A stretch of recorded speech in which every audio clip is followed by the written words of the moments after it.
it's chunky china, chunky white china, and it's perfectly imperfect. If you want something full of texture, something that you can hold and feel, um, something that's not mass produced. It's the antithesis of mass produced. Every piece will be different and every piece will be unique. But I think in a world at the moment, people want something different. And whether you want a one off piece or want something, a whole dinner service full of it, it's about how it makes you feel. But it is made to be used, loved, and enjoyed, not just looked at and admired. Which I sometimes, some of the pieces I've had previously that I've loved, actually you feel scared to use. But this to me is all about being able to use it and love it. So it's lovely, but it's got a use as well. To set up my business, I never meant to be a business owner. This started purely as a hobby when I couldn't find the pieces that I wanted to love and use myself. And I'm as stubborn as anything. And when career, motherhood all came together to allow me to do an evening class, I took it, never dreaming that then it would become a business at some point in the future. But actually, over time, the hobby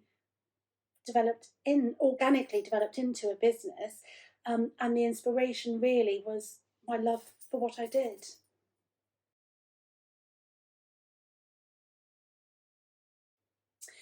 So I get inspired by everything and anything really. I am not a potter's potter, so I don't go to pottery exhibitions and look at other people's ceramics.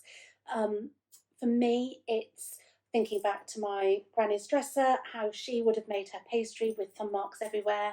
When Violet, my daughter, and I are taking the dogs for a walk and seeing the leaves on the floor, I then come home and try and recreate it. I mean, talking about whether trying to get Violet to eat a Brussels sprout before Christmas then made me want to try and make a token one for her on a plate. I just, I love, I love ideas, and then I just have to try it. My nose pottery is still my favourite. I like nose, lips. I don't know. I get inspired by everything. Too much. Too much, I think.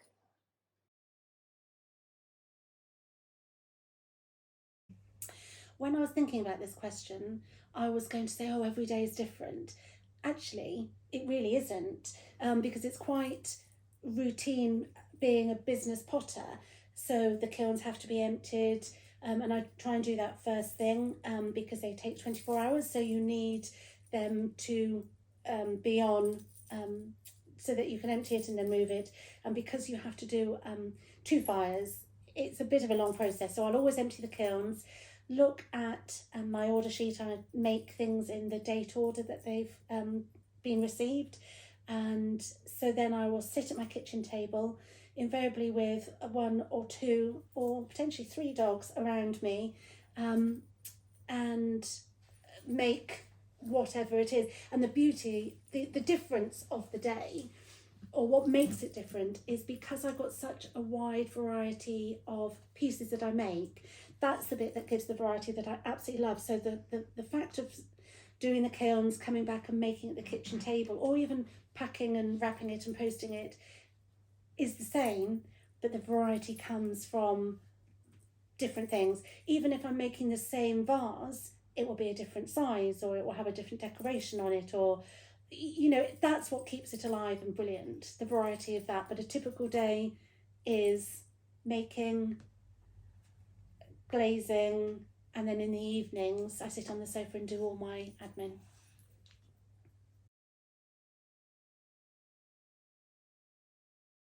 So I started my business just before the pandemic started. So to some degree, I've never known running a small business in anything other than this climate. I was a hobby potter before, and then started being a full time small business owner.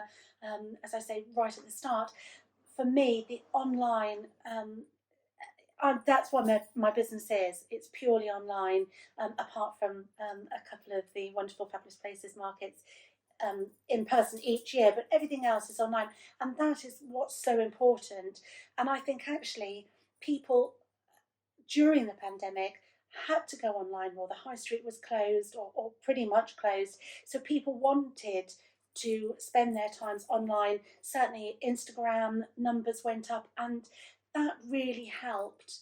Um, and now that we're coming out of it, people are so much more familiar with using online, and certainly that community that we've brought up has become much stronger for me because of it. Um, but I do believe I was lucky because of always being at online, and because I was already switched into using Instagram so much for my business. I certainly was able to um, to enjoy the benefits that the pandemic gave to businesses. Although I appreciate I was lucky in that respect.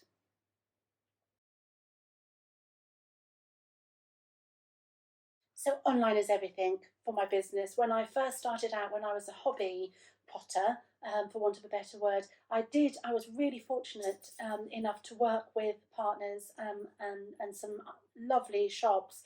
But actually, as my website got busier, there's only one of me and I do everything by hand. So I had to make that decision.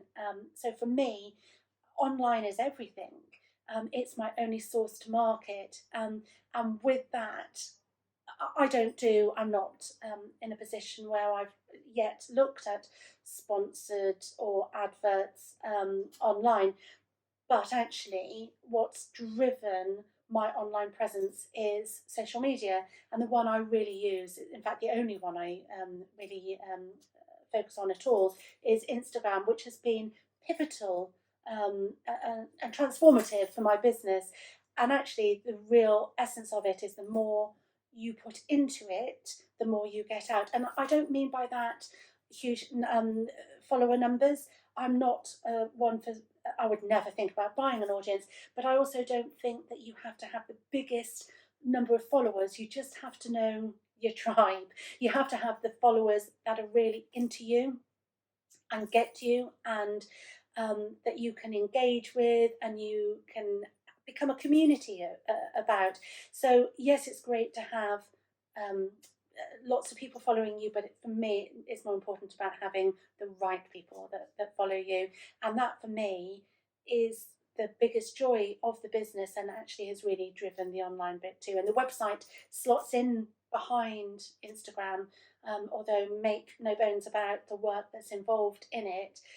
And I think the more you, as I say, the more you put into it, the more you get out. But it's not easy. But for me, I've prioritised focusing on that than perhaps other things.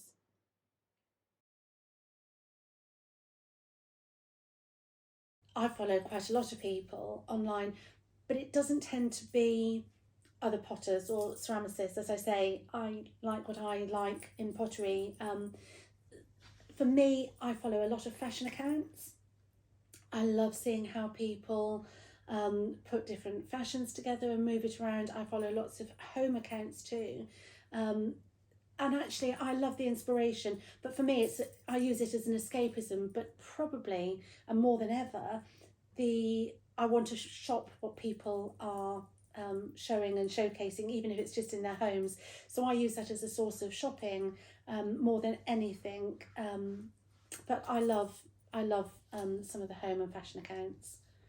From a home point of view, I absolutely adore Lois from Vintage White. She's fabulous. I also love looking at Pauline from Hugs and Hearts. I mean, there are so many more that I could name. And from a fashion point of view, I just love the Fashion Bug blog, and I love the Mum Lifestyled. They're just, again, I love seeing their authentic voices coming through, following what they're doing with their friends and their family, and I just feel inspired by all four of those accounts actually, either for fashion or for home.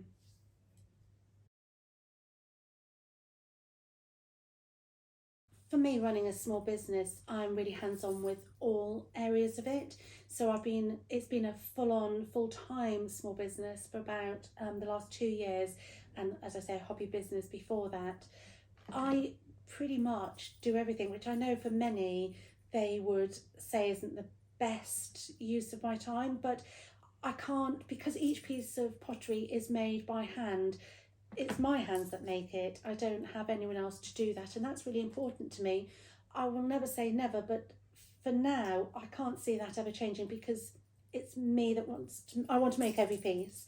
I have looked at outsourcing other bits, packaging and photography, but for me, I like to keep everything authentic and within the scale that I can do it. I think the best results have always been when I've done it myself. And that's not me being precious, that's just actually either running the business, I haven't got the means to pay to outsource it, or I'm a control freak and like to keep it in. That being said, you know, my website, I know I build all of my website myself, and I'm very self-taught. There are probably loads of things in the back end, search engine optimization, my husband was asking about the other day, I have no clue on. But for now, where I am in the stage of the business, I will do everything myself.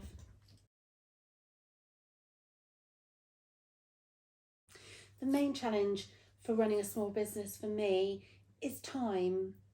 I, I everything takes time when you're doing pottery, and because each piece is handmade, it's not cast. It relies on me to do it, and there is only so much time in the day.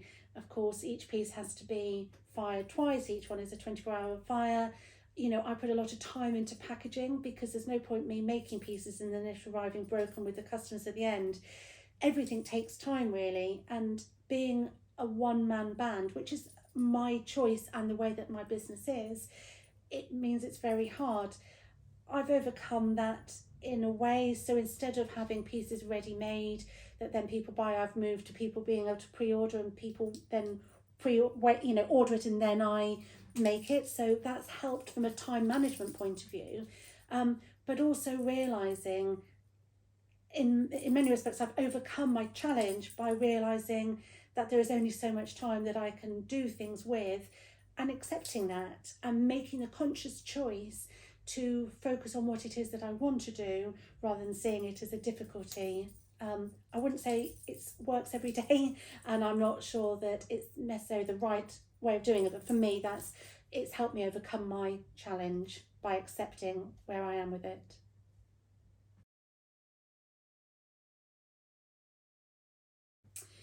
I think there's so much different advice, but for me, I keep coming back to it because this is still, you know, I'm still in the infancy of this business and learning every day.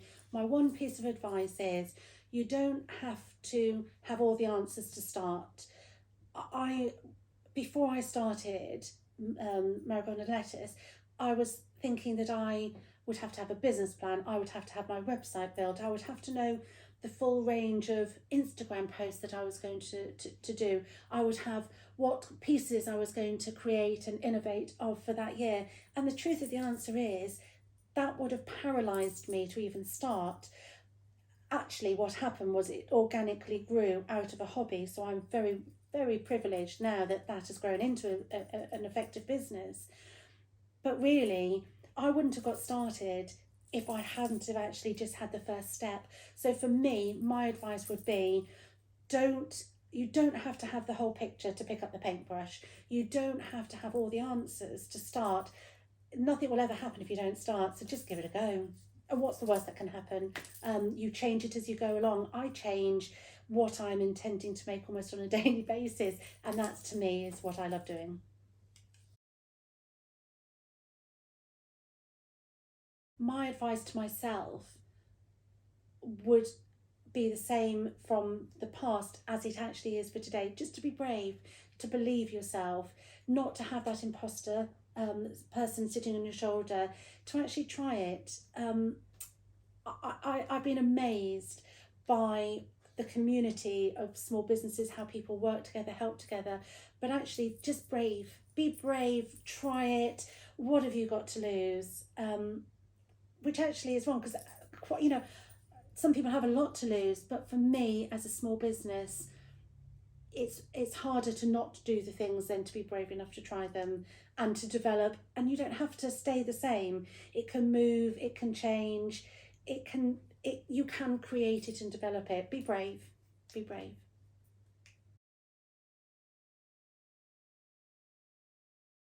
Okay, so I would love to say 2022 I had it all planned out, and I respect and admire and am downright envious of any business who has got it mapped out. For me, it's more of the same, and by the same I also mean completely different.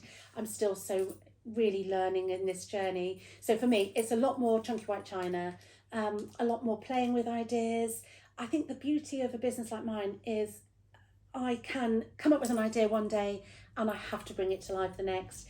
I pop it on Instagram and then I get loads of people saying, please put it on for sale. And as long as that continues, that's how I'm going to run my business. That's how I feel the authenticity of my business is. Um, so, whilst I have a plan, my plan is to keep on doing the same for 2022. And as long as people love chunky white china, I shall continue to delight in making it.